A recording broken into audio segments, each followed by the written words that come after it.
বৈষম্য বিরোধী ছাত্র আন্দোলনে দমন-পীড়নের অভিযোগ ওঠায় পুলিশ ও র্যাবের প্রতি সাধারণ মানুষের যে অনাস্থা তৈরি হয়েছে তা দূর করতে পুলিশ, র্যাব ও আনসার বাহিনীর পোশাক পরিবর্তনের সিদ্ধান্ত নেওয়া হয়েছে। পুলিশের পরিবর্তিত পোশাক হবে লোহার রঙের, র্যাবের পোশাক হবে জলপাই রঙের আর আনসারের পোশাক হবে সোনালী গম রঙের। আইন শৃঙ্খলা সংক্রান্ত উপদেষ্টা পরিষদ কমিটির বৈঠকে গোপন ভোটের মাধ্যমে সরকারের এই তিনটি বাহিনীর সদস্যদের পোশাকের রং ঠিক করা হয়েছে। সোমবার আইন শৃঙ্খলা সংক্রান্ত উপদেষ্টা পরিষদ কমিটির বৈঠক শেষে সাংবাদিকদের ব্রিফ করেন স্বরাষ্ট্র উপদেষ্টা লেফটেন্যান্ট জেনারেল মোহাম্মদ জাহাঙ্গীর আলম চৌধুরী। তিনি আইন শৃঙ্খলা সংক্রান্ত উপদেষ্টা পরিষদ কমিটির আহ্বায়ক। তিনি সহ ১১ জন উপদেষ্টা এই কমিটির সদস্য। সূত্র জানায়, বৈঠক শুরুর আগে বিভিন্ন পোশাকে ১৮ জন পুলিশ, আনসার ও র্যাব সদস্য বৈঠকে প্রবেশ করেন।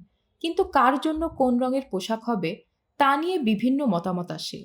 কেউই একমত হতে পারছিলেন না।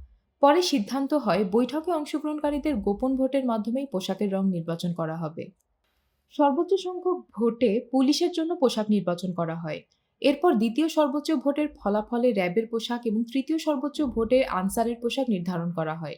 অর্থাৎ ১৮টি পোশাক থেকে ৩টির পক্ষে বেশি ভোট পড়ে। এরপর ৩টি পোশাক অনুমোদন দেয় আইন শৃঙ্খলা সংক্রান্ত উপদেষ্টা পরিষদ কমিটি।